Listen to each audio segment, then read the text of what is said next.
بسم الله الرحمن الرحیم. یو کس وی چې نن سبا ختم قرآن او د بخاری شریف د ختمونو په موقع باندې کوم پروګرامونه کیږي، بعضې د پاره فضلا پیسې جمع کوي. دغه قسم پروګرامونه د شریعت پر سره څنګه دي؟ دا یو خوشحالي ده او خوشحالۍ کې داسې کولی شي، خو که دا پیسې په خپل زړه باندې ورکوي په خوشحاله زړه.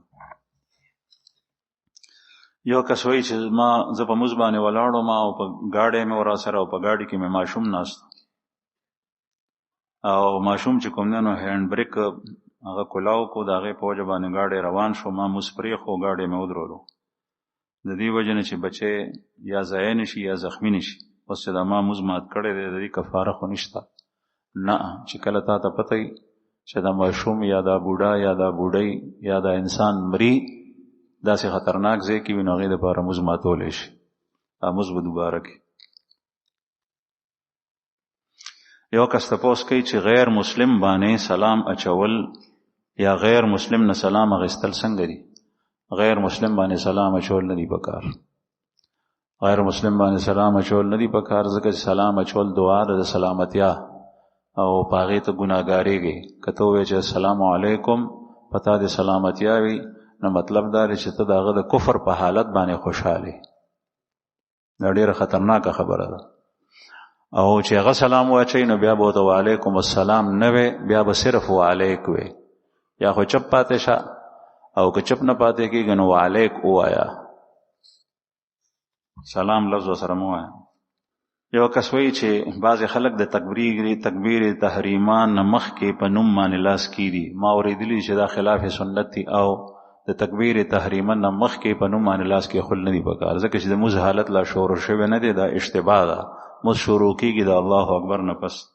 یو کس وایي که د مور او پلار په خپله کې جګړه او اولاد د جګړې د ودرولو د ختمولو کوشش کوي، او دا اولاد او دا زوی د دې مور او پلار سخت الفاظ مور او پلار ته استعمال کړي، نو دا څنګه دي؟ دا نه دي جایز. قطعا سخت الفاظ نشي استعمالولی، د هغې خلاصې کولی شي، هغې د ترغیب ورکولی شي، پسته نرم انداز سره وینا کولی شي. یو کس وایي که چېرې یو سړي بل ته دا ووایي چې ما د پلاره فلانکی شی د دوکان نه راړه، او هغه دوکاندار دغه کس نه دغه پیسې د دوستۍ په بنیاد باندې وانخلي، آیا دا پیسې د مالک ته واپس کول ضروري دي او که نه؟ دی د مالک ته ووایي چې دا زما خاطر کړی، دا شی ما ته پرېښی دی، نو که هغه پیسې واپس ورکړي هغه ته ورکول پکار، او که د مالک خیال یې کړی نو بیا دا پیسې ده ته اخیستل نه دي جایز.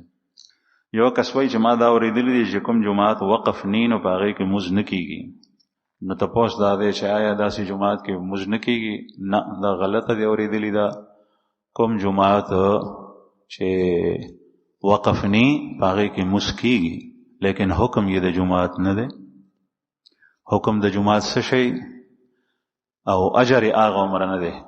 وقف جومات کې چې کوم اجر و ثواب دی هغه په هغه جومات کې نه دی چې کوم وقف نی. هغې ته مسجد نه وایي اصطلاح کې، هغې ته مصلا وایي، جا نماز مصلا.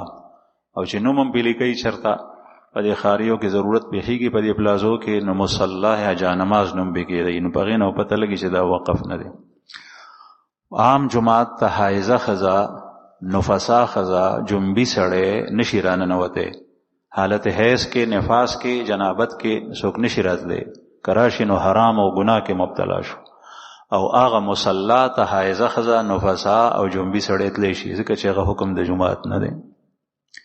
عام جومات کې چې وقف جومات وي په هغې کې اعتکاف کېږي، او په هغه جومات کې په هغې کې اعتکاف نه کېږي، ځکه چې هغه جومات نه دی، مونځ پکې کېدی شي.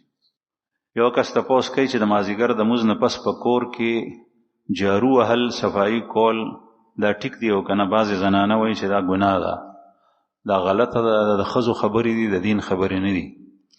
نو مازدیګر نه پس جارو وهلی شي، چېرته ممانعت په حدیث کې نشته.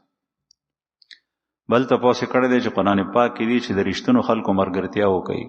دې نه کوم خلک مراد دي؟ دې نه هغه خلک مراد دي چې هغه ویلي لا اله الا الله محمد رسول الله، دی وایي زه مسلمان یم، او د هغه عمل کردار زړه او ژبه ټول یو شان دي، هغه ملګرتیا کوم. یو کس وایي چې ما د سعودي عرب د یو کال د ویزټ ویزا اخیستې ده چې په هغې باندې الحمدلله ما 2 عمرې کړي دي، او زما اراده ده چې زه په هغې باندې حج ته لاړ شم. آیا داسې کول جایز دي او که نه؟ که چېرې پریشانی نورو حاجیانو ته نه جوړېږي، ستا په دې خلاف قانون تلو باندې نو بیا تلی شي. حج په باندې کولی شي. یو کس وایي چې زما د لور کویدن 15 کاله مخکې د خپل تره د زوی سره شوي وه، اوس زما لور په دې نکاح باندې بالکل راضي نه ده. زما قوم او خاندان د ننګ په بنیاد باندې د هغې نکاح ضروري کول غواړي. اوس زه څه وکړم؟ یو جینۍ چې کله پیغله وه او هغه نکاح ته نه تیاره، اتا چې لیکلي دي چې منګني شوي ده، نو منګني موږ کویدنې ته غوښتنې ته وایو، دا نکاح نه وي. نو چې کله نکاح په وخت کې دا جنۍ راضي ني، نو په دې باندې پلار او ورور او هیڅ حکم جبر نشي کولی، او دا نکاح کې ورکول جبري ورکول لا نه دي، بغیر د اجازت نه دا ورکول نه دي، نکاح نه کیږي.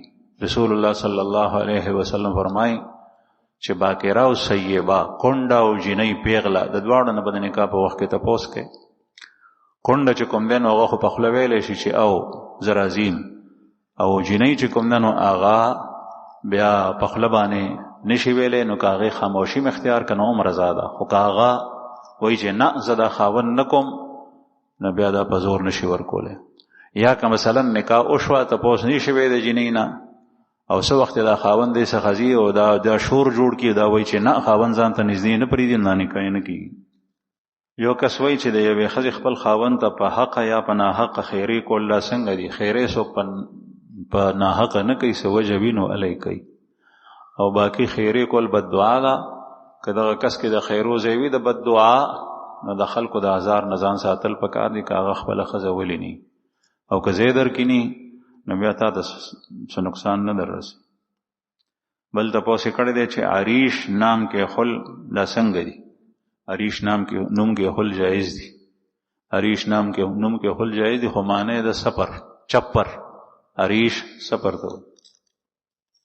یو کس تپوس کړی دی چې یو سړی د جمعې د مزد لپاره غسل وکړي، د هغې نه پس بیا به د مزد لپاره اودس هم کوي او که نه اودس پې نشته؟ نه، چې غسل یې وکړو نو اودس پې بالکل نشته. بیا خو د غسل طریقه دا ده چې څه وخت غسل کې نو استنجا به وکړي، بیا به چاردام وکړي، بیا به په ځان باندې اوبه واچوي 3 ځله، چې داسې دې وکړل نو باس نشته. او که دغسې دې په ټول بدن باندې اوبه واچولې نو دوباره اودس ته ضرورت نشته دی، اودس دې وشو. او البته که چېرې دې غسل نه پس بیا ستا اودس مات شوی وي، چې کومو څیزونو سره اودس ماتېږي، نو اوس به دوباره اودس کوي. او غسل چې کوم دی نو هغه یو قول لا دی د علماو چې هغه سنت غسل هم ادا شوی.